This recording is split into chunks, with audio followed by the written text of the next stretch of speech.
presentamos 24 tarde.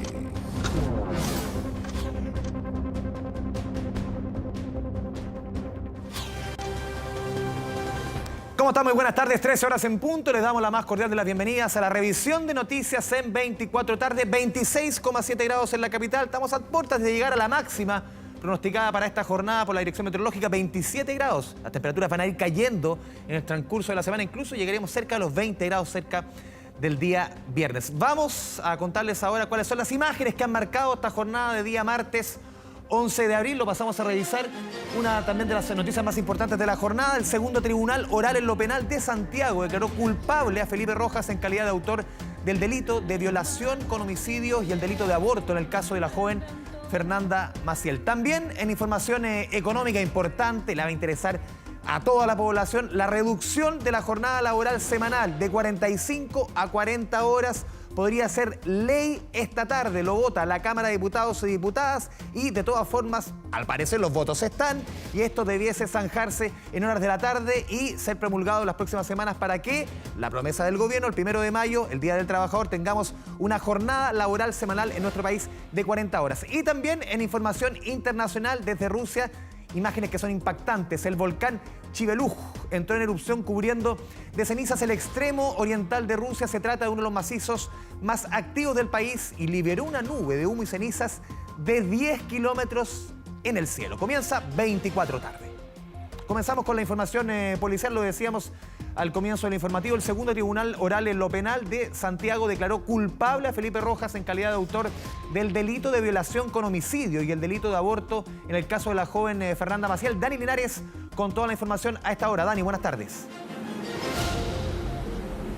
¿Qué tal? ¿Cómo están? Muy buenas tardes. Un hecho que nos remonta a febrero del año 2018, cuando es desaparecida Fernanda Maciel. Se inicia una búsqueda intensa por su paradero y no es hasta junio del año 2019 que se logra encontrar el cuerpo sin vida de la joven enterrado en una bodega cercana a su domicilio. Todo esto en la comuna de Conchalí. De ahí en adelante una serie de pesquisas, de una investigación bastante larga por la complejidad que revestía poder determinar los responsables de este hecho. Lo cierto es que hoy ya el segundo tribunal juzgado oral en lo penal de Santiago ha declarado culpable a Felipe Rojas, el único imputado en esta causa, que desde hoy ya pasamos a hablar de una persona condenada por estos hechos, por los delitos que en su momento se le imputó por parte del Ministerio Público, que eran 4. Solamente se logró poder acreditar 2 de ellos. ¿Cuáles son? El de violación con homicidio y el de aborto. Son los 2 por los cuales será condenado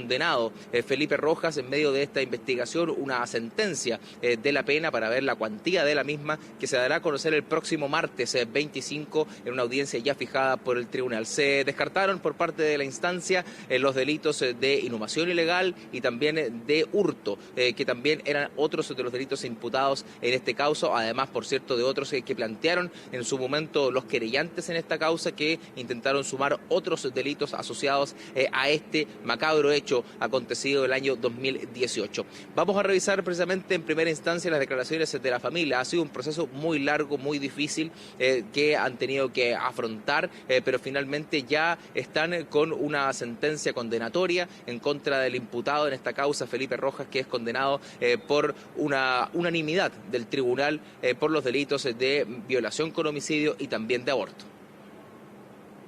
Estoy tranquila, estoy contenta. Fue un proceso largo, difícil, doloroso, macabro, por decirlo de alguna manera, porque escuchar lo que este tipo le hizo a mi hija de principio a fin igual es muy terrible, pero había que estar ahí. Siempre he dicho que la que estaba sentada ahí no era yo, sino que era mi hija, solamente yo la estaba representando. Como lo dije anteriormente, fueron unas disculpas muy pauteadas. No fue capaz ni siquiera de decir el nombre de mi hermana, o sea, se refirió a ella como la víctima. O sea, que se meta sus disculpas por donde mejor le quepan, respetando a la gente de la casa, pero no le creo. Son unas disculpas sin sentirlas.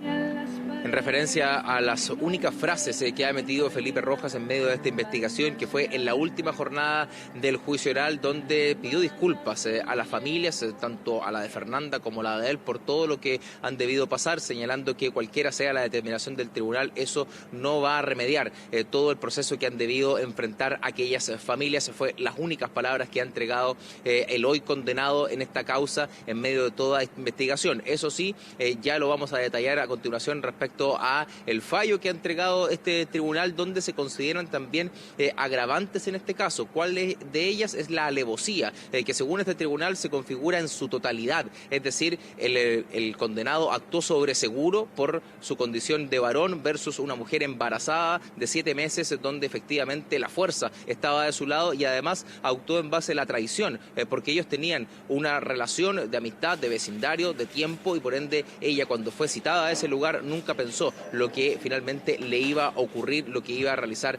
esta persona en su contra. Vamos a revisar parte de este fallo que ha entregado, donde se considera esta agravante, el agravante de alevosía por el delito de violación con homicidio.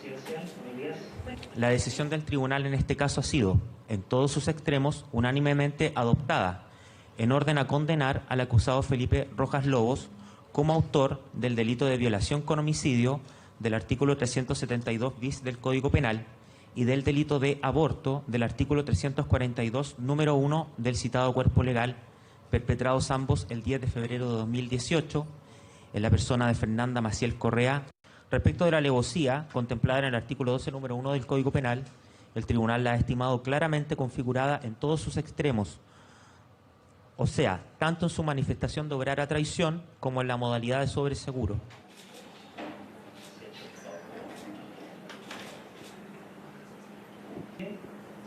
Se torna relevante esa consideración del tribunal en su totalidad respecto a la alevosía, debido a que la defensa ha planteado también atenuantes en este caso. Por ejemplo, la colaboración del condenado en el proceso, entregando su testimonio, y además la irreprochable conducta anterior. De ahí un debate que se mantuvo en la sala de audiencia entre los querellantes, el Ministerio Público y la defensa sobre finalmente cuál va a ser la cuantía de la pena. Se ha solicitado por parte del Ministerio Público y los querellantes presidio perpetuo calificado por parte de la defensa, que se consideren precisamente estas dos colaboraciones que prestó el condenado para así poder rebajar la pena a un presidio perpetuo simple. Vamos a revisar parte de aquel debate en voz de los abogados.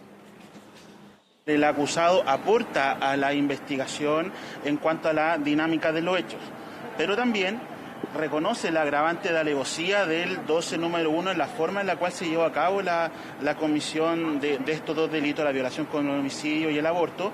Vamos a solicitar que en el caso de este querellante es presidio perpetuo calificado. La violación con homicidio, dentro de la pena, el máximo es presidio perpetuo calificado.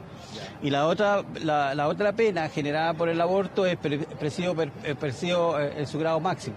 Por lo tanto, en ese rango tiene que jugar la pena. Pueden ser 40 años, 30, y una pena también por aborto que puede ser también de años, o lo que el tribunal estime de acuerdo a lo que tiene que recorrer de la pena. Y se lo tiene que ver el tribunal. Yo simplemente estoy haciendo lo que tiene que hacer la defensa, que es alegar los derechos de una persona que está perseguida por un delito. ¿Y el tribunal de 20 años entonces esperan que les den la razón o no? Matemáticamente incluso menos, pero eso lo determina el tribunal. Ahí la determinación respecto a este juego prácticamente aritmético, ¿no? Sobre dos atenuantes versus una agravante, es lo que plantea al menos la defensa, pero ya se ha esgrimido por parte del Ministerio Público y también los querellantes, que en este caso el delito, ¿no? De cómo se lleva a cabo, sin duda hacen que esta agravante, la alevosía, al configurarse en su totalidad, va a pesar sin duda mucho más que el hecho de la colaboración de esta persona que haya sido condenada. Resta solamente conocer la sentencia, cuánto es la cuantía de la pena que va a entregar la justicia para Felipe Rojas. Lo cierto es que haya sido condenado como autor del delito de violación con homicidio y autor del delito de aborto. La sentencia y, por cierto, la cuantía de la pena se dará a conocer el próximo 25 de abril. Ahí estaremos a la espera de ese día, 25 de abril, quedan todavía casi 2 semanas. Dani Linares, muchas gracias por el completo informe. Buenas tardes. Revisamos otras informaciones de la jornada. 5 personas detenidas y 2 heridos dejó una persecución que comenzó en Tiltil y terminó en Colina. Menores de edad estaban involucrados. Sofía Carrizo con los detalles. Sofía, buenas tardes. Hola Andrés, ¿qué tal? Muy buenas tardes. Claro, cinematográfica persecución, tal como tú lo comentas, 2 personas resultaron heridas, un delincuente y un carabinero al interior de la exclusiva hacienda Chicoreo aquí en la comuna de Colina. Todo esto comenzó a eso de las 9 de la mañana cuando 5 sujetos a bordo de un vehículo blanco de marca Renault asaltan e intimidan a una persona en la comuna de Tiltil. Ante esto, la víctima obviamente realiza la denuncia correspondiente a Carabineros, donde ellos comienzan la búsqueda de este vehículo hasta que dan con el paradero de este. Los comienzan a seguir de forma muy sigilosa. Sin embargo, uno de estos sujetos se percata de la presencia policial, aumentan la velocidad y arrancan, donde ahí comienza esta persecución completamente cinematográfica, porque no solamente se realiza por tierra, sino que también por aire. Lo podemos ver a través de las imágenes de uno de los helicópteros de la institución atravesando distintas comunas hasta llegar aquí a la comuna de Colina, al interior de la hacienda Chicureo. De acuerdo a lo que ha dicho Carabineros, este vehículo ingresó por uno de los accesos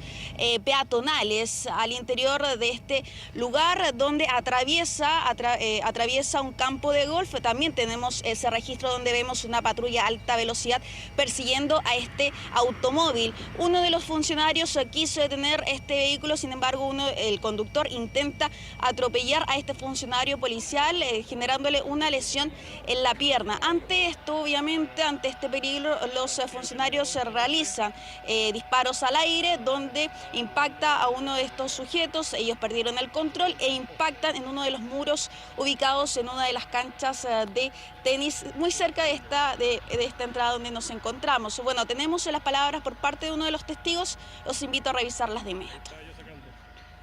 Los ladrones hacia los carabineros venían disparando para atrás, así que súper... ¿Y ustedes qué hicieron los que estaban adentro? No, yo escuché el helicóptero, no pude ver nada, si yo estoy al otro lado, así. Venían a los disparos, súper peligroso todo, así, ¿no? Me imagino preocupado con la situación. Sí, acá en verdad nunca pasa nada. Estaban todas asustadas, yo tengo un chat, que estamos todas, y ahí todas hablaban y decían, oye, hay disparos, están sobrevolando la hacienda, pero todos nosotros lo vemos en el momento, porque todas van hablando. ¿Muchos disparos? Como 5 o 6 disparos. Yo vi 3, yo estaba justo jugando tenis donde ocurrió. De repente llega un helicóptero que empezaba como a bajar, lo siguiente que escuché fue una ráfaga así de disparos, y lo siguiente es este auto blanco que venía a toda velocidad y que se metía, iba por una cancha de tierra como hacia las canchas de tenis por donde no se puede pasar y ¡pum! Y se estrelló.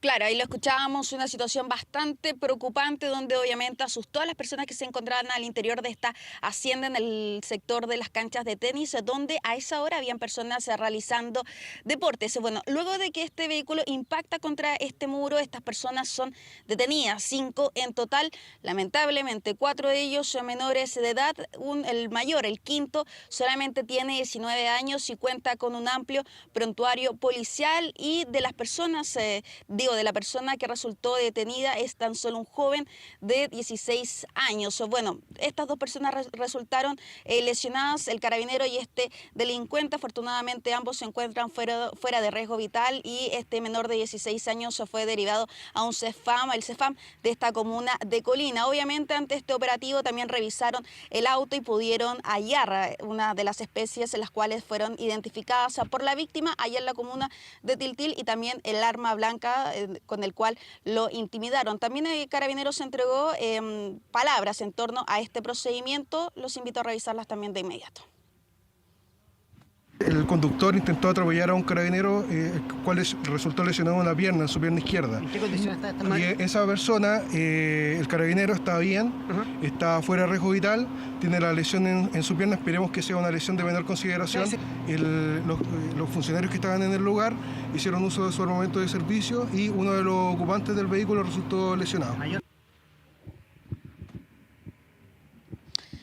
Bueno, Andrés, al menos afortunadamente ninguna de las personas que se encontraba al interior de este recinto resultó con daños o heridas, y de las personas que estuvieron involucradas en este procedimiento, tanto este delincuente y como también el carabinero, fueron derivados a un recinto asistencial y donde se encuentran fuera de riesgo vital. Un dato, lo que sí hay que destacar, que este auto blanco, el cual aparece en todas las imágenes, el cual quedó completamente destruido, en especial la parte de adelante, fue robado.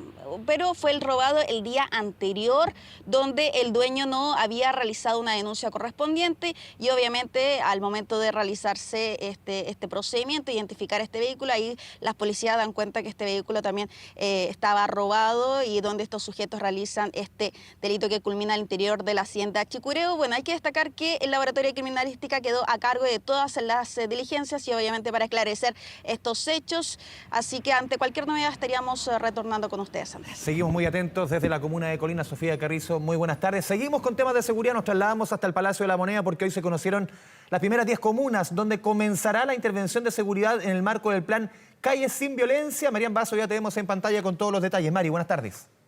Hola Andrés, muy buenas tardes. Ustedes recordarán que la semana pasada, tras el trágico asesinato del suboficial Daniel Palma, el gobierno, y en específico la ministra del Interior, señaló que iban a tomar medidas adicionales. ¿Cuál es una de esas medidas? El plan Calles sin Violencia, que justamente lo que busca es intervenir 30 comunas a lo largo del país, donde se concentra un tercio de la población y también el 50% de los delitos más violentos, como los homicidios. En este momento, en este mes, ya está en el plan piloto actuando en la comuna de Santiago, y durante una reunión hoy día entre las asociaciones de alcaldes y también las subsecretarías del Ministerio del Interior se dieron a conocer las primeras 10 comunas donde se va a implementar este plan Calles sin Violencia, y la vamos a pasar a revisar a continuación. Hay una gráfica que usted está viendo en este momento en pantalla. ¿Cuáles son esas comunas entonces? Valparaíso, Los Ángeles, Concepción, Santiago, Lo Espejo, Puente Alto, Copiapó, Iquique, Arica y La Pintana. Les comentaba entonces que el plan piloto ya se encuentra implementándose en la comuna de Santiago, y en los próximos días entonces se intervendría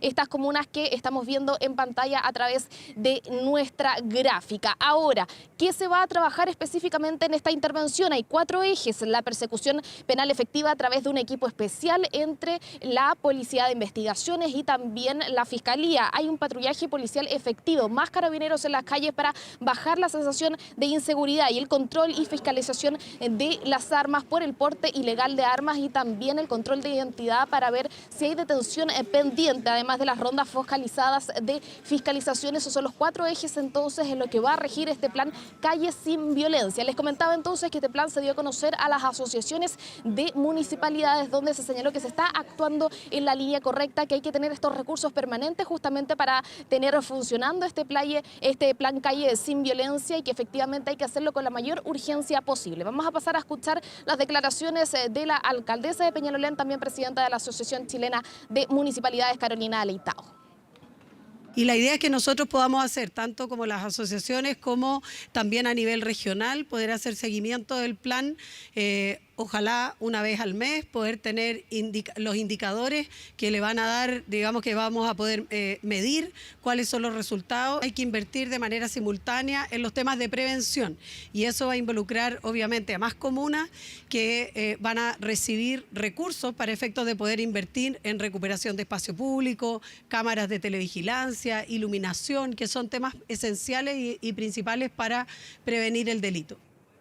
Sí, ahora lo decía también la alcaldesa, la salida de esta reunión no son todas las regiones donde se va a implementar este plan, porque claramente el criterio es que sean las comunas con el 50% de los delitos más violentos. Entonces, ¿cuáles son las regiones donde se va a aplicar? En la región de Arica y Parinacota, de Tarapacá, la región de Atacama, de Antofagasta, Coquimbo, Valparaíso, la región metropolitana, O'Higgins y Ñuble. Entonces es donde se va a implementar este plan Calles sin Violencia. Y ahora hay un ejemplo también demostrado donde se aplicó este plan plan que se va a tratar de replicar, ¿no es cierto?, en las distintas comunas, que es lo que se hizo en Alto Hospicio. Ahí hubo un fiscal preferente para el caso, donde también se trabajó coordinadamente con un equipo de policía de investigaciones y también especializada en los crímenes de homicidio, también en el narcotráfico, en el cibercrimen, en extranjería, todo un equipo multidisciplinario entonces para poder atacar estos delitos más violentos. De hecho, lo decía el fiscal nacional Ángel Valencia el día de ayer, de los 17 homicidios investigados en esa zona, 14 lograron esclarecerse a las pocas semanas, y justamente hace pocos minutos el fiscal nacional en el Congreso Nacional también dio más detalles de lo que va a ser este plan en conjunto entre las policías y también la Fiscalía Nacional. Lo que hicimos en Alto Hospicio, lo que pretendemos rectificar, es que por parte de la Fiscalía nombramos un fiscal de dedicación preferente para la investigación de un grupo de homicidios, y por otra parte la policía, particularmente la Policía de Investigaciones, designó un equipo también de dedicación exclusiva para el esclarecimiento de esos delitos, pero un equipo, en el caso del norte fue especialmente relevante, un equipo multidisciplinario. Sí, Andrés, vamos a recordar entonces, porque esta información que se dio a conocer durante esta mañana acá en el Palacio de la Moneda, las comunas donde se va a implementar este plan Calles sin Violencia son Valparaíso, Los Ángeles, Concepción, Santiago, Lo Espejo, Puente Alto, Copiapó, Iquique, Arica, La Pintana. En las próximas semanas entonces se va a implementar este plan Calles sin Violencia con más patrullaje, más carabineros, también fiscalización de armas. El plan Pinoto ya se está desarrollando en Santiago y hay que ver entonces cuáles van a ser las principales conclusiones y resultados ya en los próximos meses por parte del gobierno. Y tú lo mencionabas muy bien, Mari, se pone como ejemplo lo que sucedió en Alto Hospicio, donde se resolvió el 80% de los casos de homicidios, cuando el promedio país y también de Alto Hospicio era cercano al 30%. Se busca apuntar hacia esas cifras, sobre todo en homicidios, y lo hemos conversado tantas veces, que hay crimen organizado atrás, son homicidios bastante más complejos respecto a lo que veíamos y estamos acostumbrados en nuestro país durante los últimos años. Marían Basso, muchas gracias por la información. Buenas tardes. Buenas tardes. Ahora, vamos con la información del momento. Un trabajador murió tras ser aplastado por paneles que estaban destinados a canchas de pádel. Esto en la comuna de Maipú. Fabián Collado, ya te vemos en pantalla. Muy buenas tardes. Andrés, porque esto está en desarrollo al interior de estos estacionamientos donde se iban a construir. Tenemos un pequeño problema en el audio, en el contacto con Fabián Collado, lo presentábamos recién. Nos está contando de esta lamentable noticia de un trabajador que murió tras ser aplastado por paneles que estaban destinados a canchas de pádel. Ahora sí, Fabián Collado, te escuchamos. Sí, exactamente, porque al interior de estos estacionamientos que se iban a transformar en canchas de pádel ocurrió este trágico accidente que terminó con la vida de un joven de 33 años en medio de los trabajos que se estaban desarrollando. Estamos con el capitán Pablo Salazar de la 25ª Comisaría de Maipú para que nos cuente más detalles. Capitán, muy buenas tardes. Si nos pudiera entregar los antecedentes respecto a este accidente. Buenas tardes. Alrededor del mediodía, un camión tipo Bluma que se encontraba descargando mercadería desde un segundo camión en compañía de su pioneta, el pioneta que se encontraba al interior de un container haciéndole la guía para la descarga de unos vidrios templados que son ocupados para la construcción de canchas de pádel. En esta circunstancia es que una de las amarras que contenían 5 vidrios templados, que eran como unos packs, cada vidrio pesa 300 kilos, todo este pack cae sobre el trabajador, provocándole la muerte inmediatamente. Además de eso, habría un vínculo familiar entre los trabajadores. Claro, el conductor de la guía Pluma es el suegro de la víctima en este caso. Esto era entonces un estacionamiento que todavía no estaba desarrollado como canchas de pádel, sino que era justo la labor que estaba. Claro, este sector, este terreno funciona como un estacionamiento que estaba siendo acondicionado como un sector donde están construyendo 2 canchas de pádel. Además de eso, capitán, ¿cuáles son los peritajes que se van a desarrollar ahora al interior de este lugar? Se le dio cuenta al fiscal quien instruyó la concurrencia de la brigada de homicidios de la PPDI.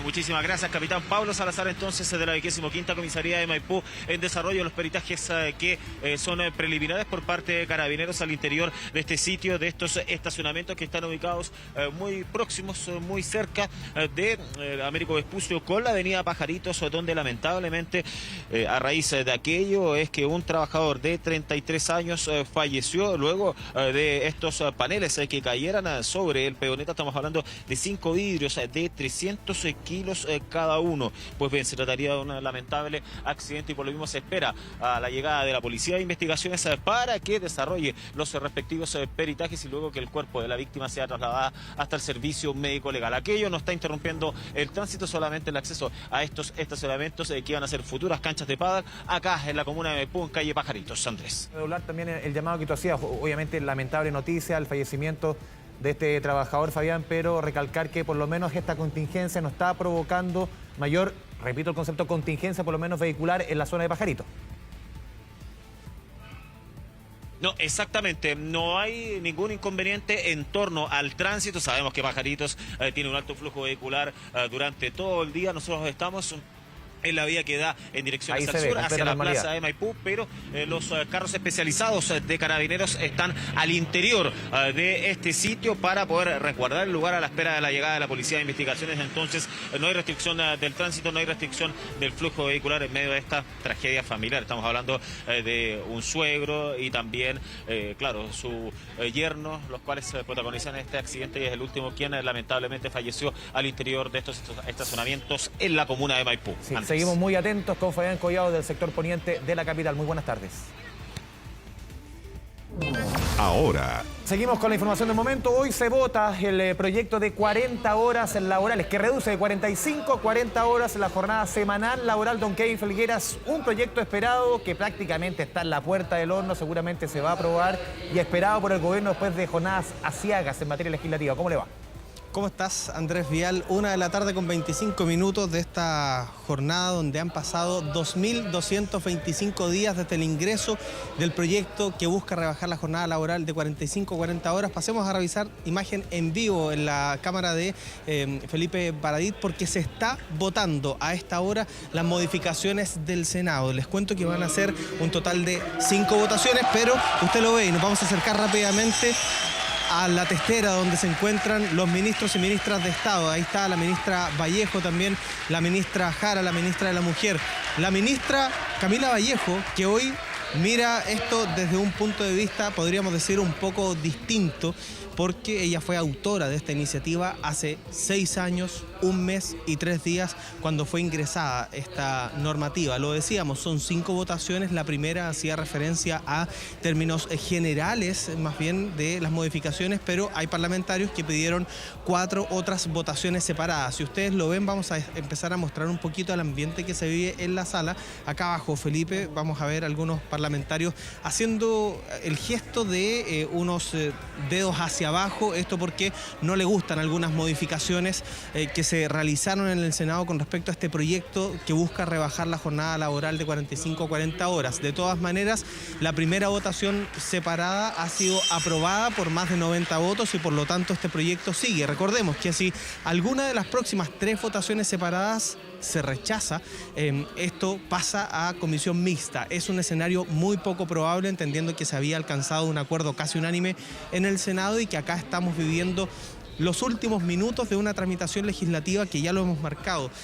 Se ha tardado 2.225 días, 6 años, 1 mes y 3 días para que esta normativa salga del Congreso Nacional. Entre medio han pasado muchísimas cosas. Gobiernos de distinto color político, palabras de ministros de Hacienda, Andrés Vial, de distinto color político cuestionando esta iniciativa, pero también una mesa de trabajo que podríamos decir fue clave al momento de lograr los acuerdos. Sí. Una mesa tripartita donde se entendió que tenía que ser con gradualidad, con posibilidad de adecuación de la jornada de este 4x3, en fin. Estamos, Andrés Vial, a 2 votaciones que esta tramitación finalice y por fin podamos decir que el Congreso ha despachado este proyecto que busca rebajar la jornada laboral. Andrés, te escucho. Sí, tú mencionabas el tema que es bien importante, ¿eh? Aparte que se ha demorado 6 años, pero sobre todo este último año tú mencionabas el tema de esta mesa tripartita en que está el mundo empresarial, está el mundo de los sindicatos, sobre todo la CUT, está el gobierno. Esto ha sido tomado casi como ejemplo en materia de negociación de trabajo prelegislativo. En este caso también fue el caso de la negociación del salario mínimo. Aquí se toman varios temas. O sea, reducir de 45 a 40 horas, esto proponerlo hace 10 años, hace 5 años, es muy distinto a lo que ha sucedido ahora. La pandemia también ayudó mucho en ello, a ir ajustando, al ir privilegiando también las horas familiares versus también la jornada laboral. Y también aquí hay un concepto que es bien importante, y aquí te dejo la palabra, es la adaptabilidad. Dependiendo también el rubro en que se trabaje, se pueden acomodar esta jornada semanal dentro de un mes, obviamente dentro de 4 semanas. No es que todas las semanas se trabajen 40 horas, algunas se trabajarán 45, otras se trabajará 35, dependiendo obviamente del rubro. Eso es lo que se denomina en jerga económica adaptabilidad. Absolutamente, Andrés, tú bien lo dices, este quizás es uno de los ejemplos que finalmente cuando se sientan a la mesa se pueden lograr acuerdos que sean beneficiosos para todos, porque hubo un momento de la historia de la tramitación de esta iniciativa donde sectores incluso desde la izquierda también cuestionaban los alcances económicos, el impacto en la economía que podía tener esto, entendiendo que además no se habla de una rebaja de sueldos. Andrés Vial, estamos entiendo en la última votación, son las 1 de la tarde con 29, casi 30 minutos de esta jornada de martes 11 de abril y se acaba de aprobar y despachar a ley el proyecto que rebaja la jornada laboral de 45 a 40 horas. Hay aplausos, obviamente, el abrazo de la ministra del Trabajo, Janet Jara, con la autora de esta iniciativa, una de las autoras, Camila Vallejo. También en las tribunas tenemos a trabajadores, vemos este abrazo y probablemente vamos a ver un abrazo cerrado también con la otra autora de la iniciativa, que de hecho ahí va a caminar a la testera probablemente, Carol Cariola. Es la otra impulsora de esta iniciativa que se ingresó el 8 de marzo del año 2017 y que hace solo segundos acaba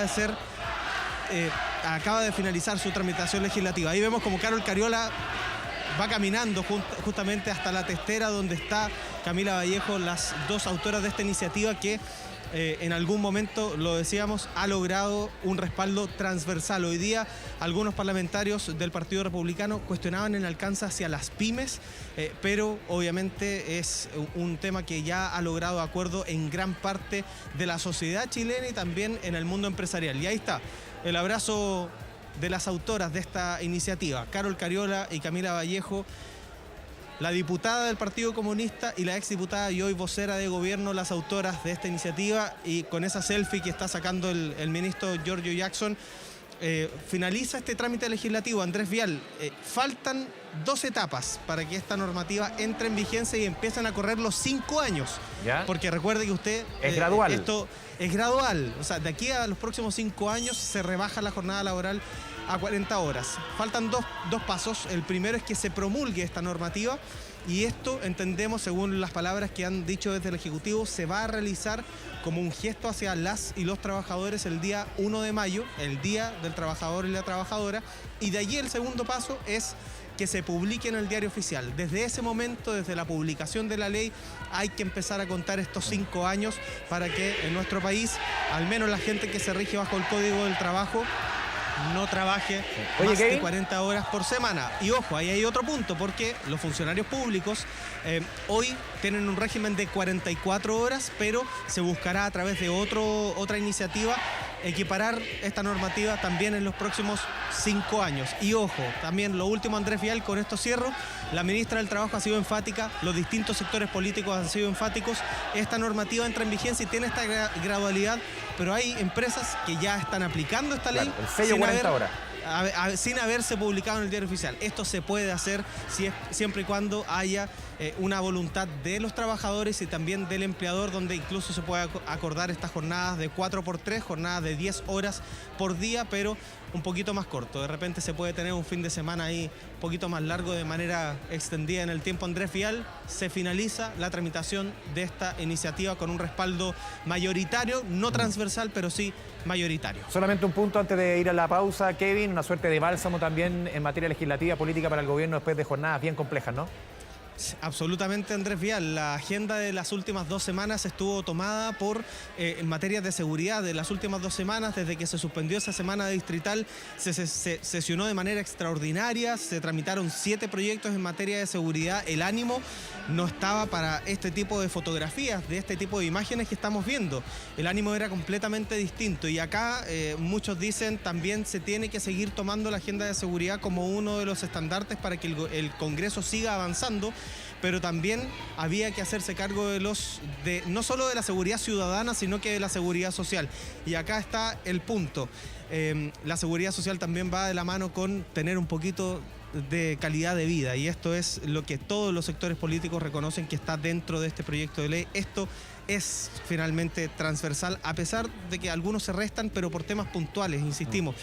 La afectación a las pymes, que es algo que reclama el Partido Republicano, pero el resto del mundo político también está muy de acuerdo con haber avanzado a esta iniciativa. Con esta imagen icónica de lo que está sucediendo en directo desde la Cámara de Diputados y Diputados, el abrazo de la ministra Vallejo, a la ministra Jara. Nos vamos a la pausa. Kevin Filiqueras, muchas gracias por el completo informe. Aprobada la ley, el proyecto que reduce a 40 horas la jornada semanal laboral. Nos vamos a la pausa en 24 tarde.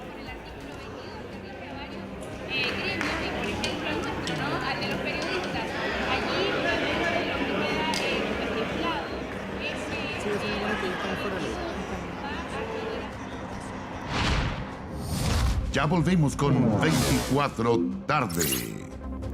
Volvemos con las noticias a 24 tarde. El juzgado de garantía de Concepción ordenó el ingreso a la cárcel de Luis Lugo Machado, uno de los imputados por el homicidio del suboficial mayor Daniel Palma. Eso tras una audiencia por incumplimiento de pena sustitutiva. Felipe Jara nos cuenta más desde el Biobío. Felipe, buenas tardes. Hola, ¿cómo están? Muy buenas tardes. Sí, de hecho hace pocos instantes terminó esta audiencia en la que el juzgado de garantía, como tú muy bien lo decías, ordenó el ingreso inmediato a la cárcel de Luis Lugo Machado para cumplir lo que le queda de una condena efectiva de cárcel de 3 años y 1 día por una causa que registraba acá en el Tribunal de Concepción desde el año 2022. Recordemos que este imputado que hoy día está investigado en la causa que tiene que ver con el asesinato del suboficial Daniel Palma registraba una causa por porte de arma y microtráfico desde el año 2021. En marzo de 2022, el 6 de marzo del año 2022, él finalmente fue condenado a 3 años y 1 día por esta causa. Sin embargo, tal como lo establece la ley, fue sustituida por una pena una condena en libertad, pero sujeto a un plan de intervención con un centro de reinserción social. Él tenía que cumplir con una serie de requisitos, como por ejemplo establecer un domicilio, establecer un número telefónico, acudir a reuniones, a citas en este centro de reinserción y además buscar trabajo, tener un contrato de trabajo. Medidas respecto de las cuales incumplió prácticamente todas. Así se conoció hoy día en este tribunal. De hecho, él de 12 reuniones a las que tenía que asistir a este centro de reinserción, solo asistió a 8 de estas. Fue así que todas estas medidas, todos estos incumplimientos fueron calificados como graves. De hecho, el 8 de marzo, acá en Concepción, se pierde total contacto con Luis Lugo Machado. Ese día él se comunicó con el centro de reinserción y comunicó que se iba a vivir a Santiago porque llegaba un primo de Venezuela. Sin embargo, no estableció un domicilio, dejó 4 números de teléfonos en los cuales en ninguno se pudo establecer contacto con él. Y es así que es ese día que se pierde total contacto con él. Tenía que asistir a una audiencia de revisión de esta medida sustitutiva el 30 de marzo, sin embargo, tampoco lo hizo. ¿Cuándo el tribunal vuelve a tener noticias sobre él? Cuando es detenido precisamente en la causa que hoy día lleva la Fiscalía Metropolitana por la causa que tiene que ver con el asesinato del suboficial Daniel Palma. Es así entonces que es requerido por el tribunal en esta audiencia que se desarrolló durante la jornada del día de hoy y en la que se pidió por parte de la Fiscalía que cumpliera lo que le queda de pena, no libertad, sino que en la cárcel, es decir, la condena efectiva. Finalmente el tribunal accedió. También Lugo Machado habló, se le consultó por qué había incumplido. Dijo que, por ejemplo, no asistió a la audiencia del 30 de marzo porque estaba en Santiago y no contaba con los recursos para viajar a la región del Biobío. Los quiero invitar a que pasemos a escuchar precisamente declaraciones de esta audiencia en la cual se decreta su ingreso inmediato a la cárcel.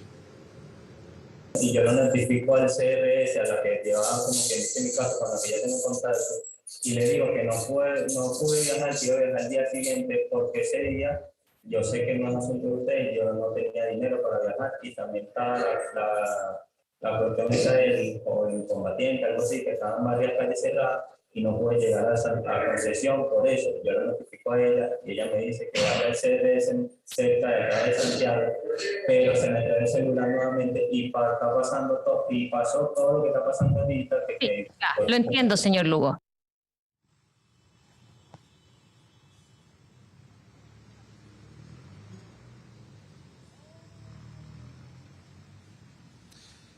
Esta audiencia en el Juzgado de Garantía de Concepción se lleva a cabo un día después de que, recordemos, él compareciera a esta audiencia de control de detención por la otra investigación que hoy día se está desarrollando y en la cual él tiene el carácter de imputado, que es la causa por el homicidio del suboficial Daniel Palma. De hecho, fue un elemento que se dio a conocer en esta audiencia y que justamente mientras él estaba incumpliendo esta medida sustitutiva acá en la región del Biobío, él se vio involucrado en esta causa en la que, si bien hoy día no está formalizado, tiene el carácter de imputado. Recordar en ese sentido que este día jueves, Luis Lugo Machado junto con el otro imputado en esta causa tienen que comparecer a la audiencia de formalización de cargos, en la cual justamente el Ministerio Público les formalizará cargos por esta causa. Se los decía yo en la audiencia que se realizó durante la jornada del día de hoy y que nada tiene que ver con la causa que se desarrolla en Santiago, sino que es por esta investigación de la cual era objeto él desde el año 2021 acá en la región del Biobío.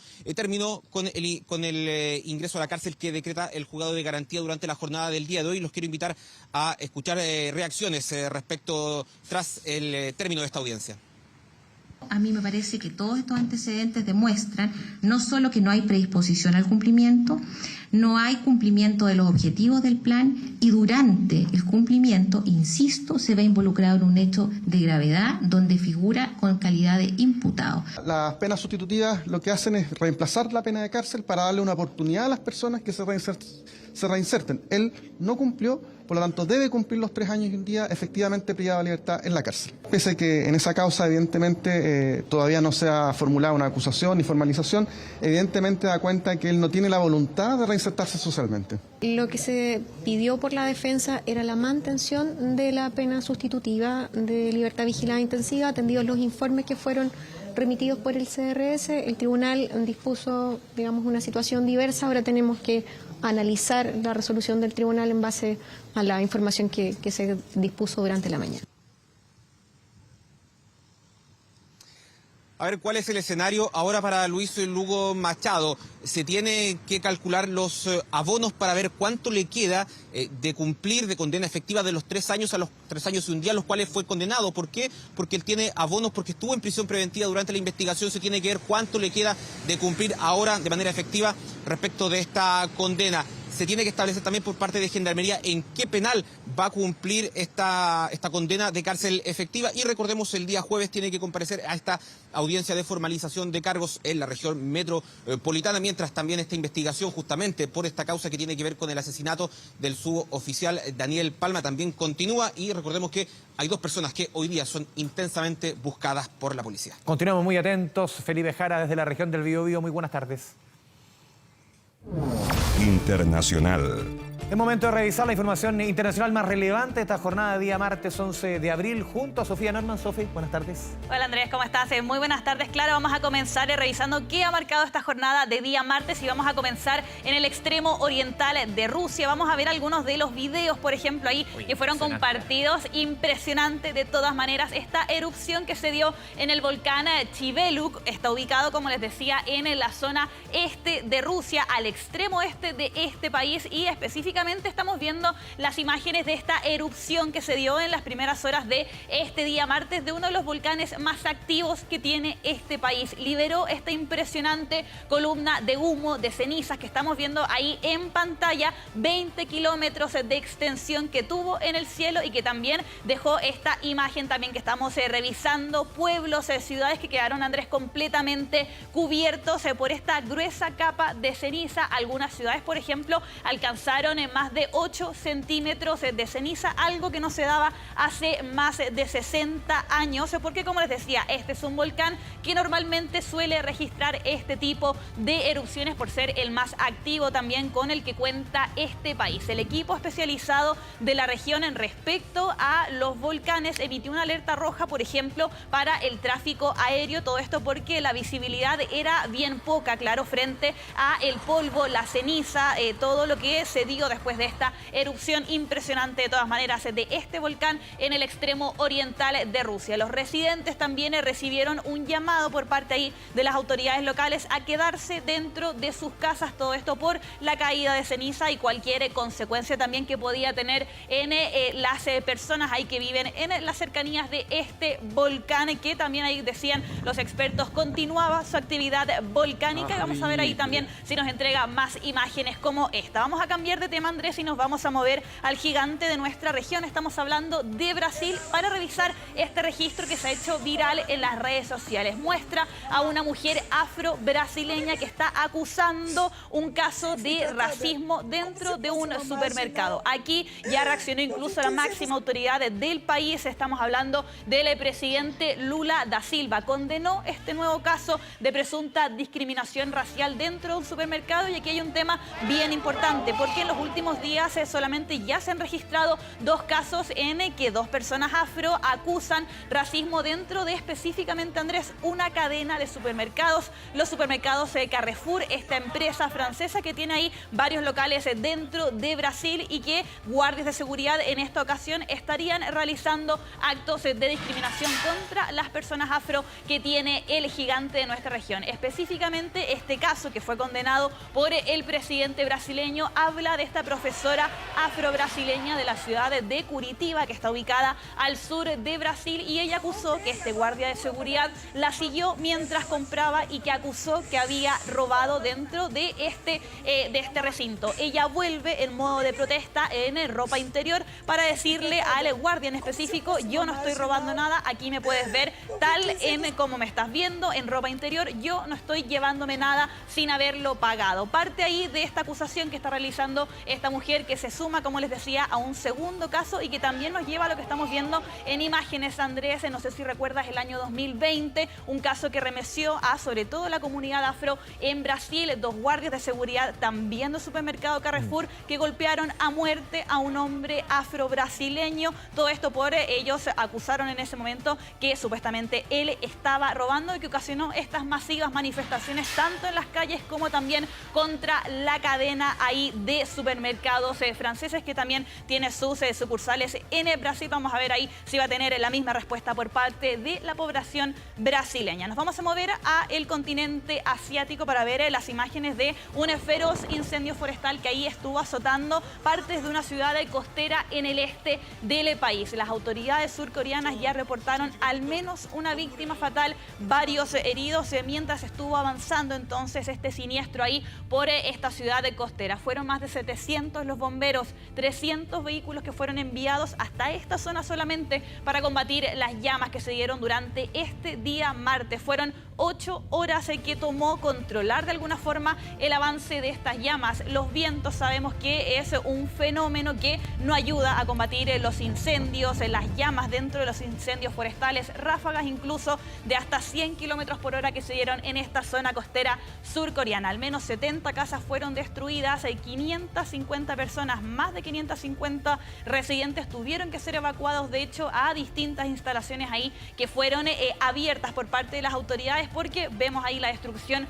clara de este incendio que está azotando a Corea del Sur. Logró ser controlado, pero también tiene estas afectaciones no solamente físicas dentro de, por ejemplo, las casas, los edificios, sino también a las vidas de las personas. Una persona muerta y varios heridos también ahí que estaban intentando salvar sus cosas, apagar las llamas de este incendio que se dio durante esta jornada. Vamos a ir ahora hasta el gigante de esta región, hasta China, una densa tormenta de arena. Esta es la postal, Andrés, con la que despertaron. Exactamente, la capital de China, Pekín, amaneció así como estamos viendo en pantalla. Visibilidad casi nula, y esto no era esta neblina que a veces vemos acá en Chile. No, esto es una tormenta de arena que también muchas veces se mezcla con la contaminación. Claro, y es súper peligrosa porque siempre el llamado aquí en Chile y otras partes que ha sucedido, cerrar las ventanas, intentar aislarse lo más posible, problemas a la vista, temas respiratorios, esto no es menor. Claro, esto de hecho hay una advertencia por parte de las mismas autoridades, tanto de la capital de China como también de otras ciudades que están ubicadas ahí al noreste del territorio del gigante asiático, a incluso mantenerse dentro de sus casas. Claro. Los niños y los adultos mayores, por ejemplo, hoy día tenían esta advertencia también por parte de las autoridades: no salgan porque, claro, esta tormenta de arena se junta con la contaminación, el polvo que hay en el aire finalmente, y que tiene afectaciones a la salud de las personas. Constantemente se está monitoreando la calidad del aire ahí en la capital china, que normalmente tiene niveles de contaminación altas. Hoy día el nivel era grave frente a esta tormenta, la cuarta tormenta de arena, de hecho, que azota a estas ciudades solamente en el último mes. La advertencia ahí por parte de las autoridades de la capital China. Vamos a cambiar completamente de tema, Andrés. Vamos a hablar de un tema también que se ha tomado. ¿Pero para qué va a tocar este tema, pues?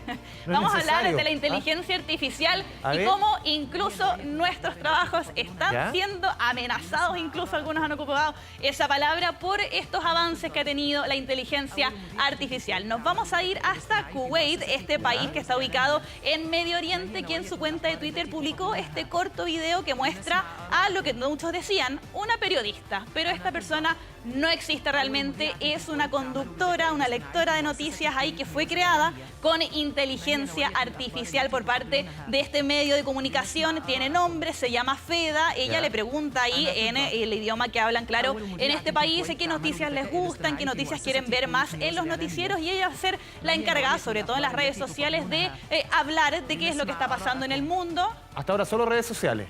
Hasta ahora solo redes sociales. La quiero ver, solamente la quiero ver en un breaking news. En el caso de Kuwait, en el caso de Kuwait, porque estamos viendo a Nat, una periodista mexicana también creada con inteligencia artificial, y a su colega Max, también creado con este tipo de tecnología que se está creando en estos momentos, que ya están participando. Ese parece más falso. Sí, estos tienen un poquito menos de desarrollo, pero ellos incluso ya están dando noticias en los noticieros mexicanos. Este medio es, de hecho, el primero en América Latina que prueba también a estos periodistas que han sido creados con inteligencia artificial, que se suman también a muchas otras aristas, Andrés, que están siendo incluso amenazadas, algunos podrían decir, por los avances que está teniendo este tipo de tecnología. Algunos gobiernos incluso han intentado limitar cómo se ha estado desarrollando este tipo de inteligencia, específicamente por esta amenaza finalmente que tiene para ciertos puestos de trabajo.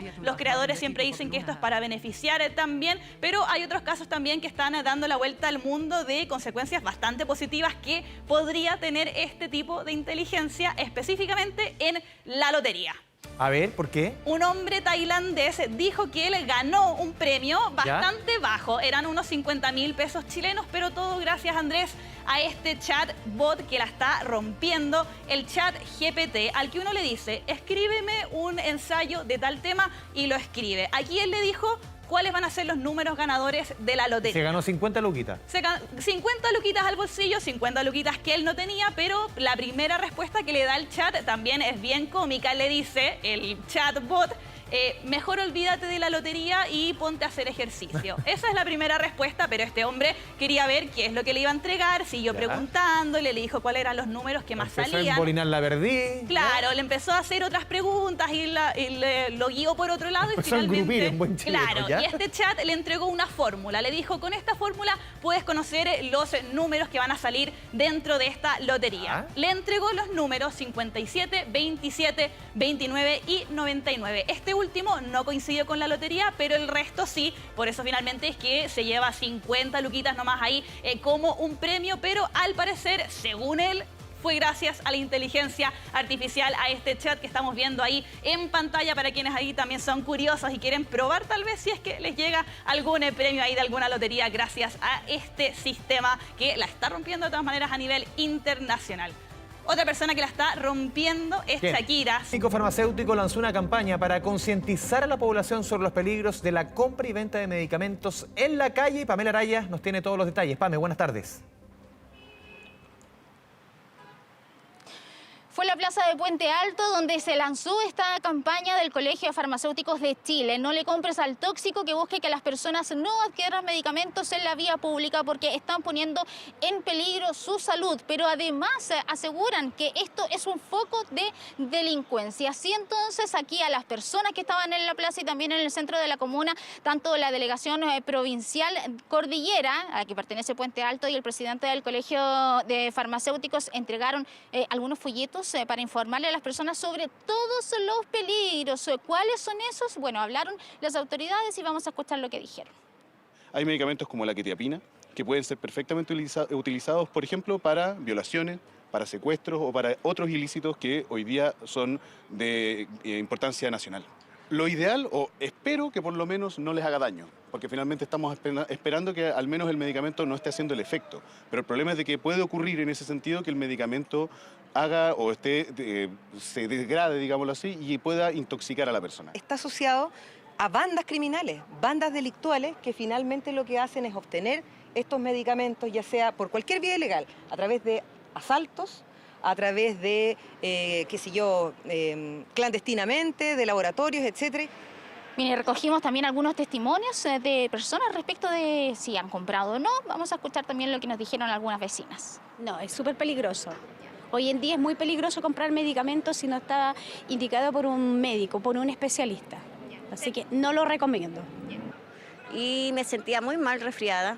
Y en May me compré en una esquina, me compré algo, o sea, estaban vendiendo remedios, me compré una caja para el resfriado. Y empecé a sentirme como con dolores al pecho y el día lunes me hospitalizaron.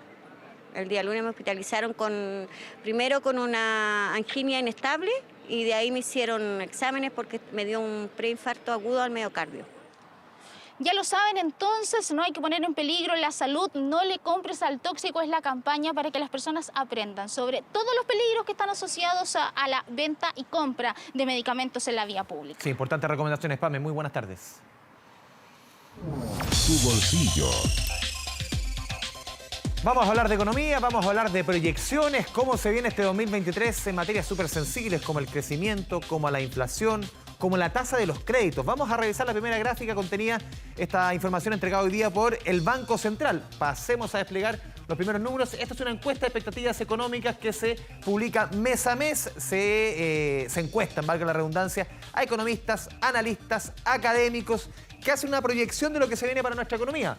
Vamos con lo que tiene relación con el crecimiento. La proyección para este 2023 es de una caída en torno al menos 0,5% para la economía este año. La encuesta anterior, publicada hace un mes atrás, en el mes de marzo, era de una caída de 0,8%. O sea, la situación es menos mala, podríamos decir, mejora la expectativa. Para el próximo año, eso sí, la situación es distinta, muy de la mano también con lo que proyecta el Banco Central en su IPOM publicado la semana pasada. La proyección para el 2024 es de un crecimiento un poquito inferior al 2%, 1,95%. Antes, la última proyección del mes de marzo era de 2,2%. Si vemos otra materia muy sensible, la inflación. Para el mes de abril se proyecta 0,4%, para el mes de mayo 0,4%, que también son números mucho más bajos que los del año pasado. Recordemos que en marzo solamente tuvimos una inflación de 1,1%. La inflación para este 2023 se pronostica, de acuerdo a los expertos, en torno al 5,1%. Solo les recuerdo que la inflación el año pasado fue 12,8, la más alta en 30 años. Para este año 5,1, una importante caída.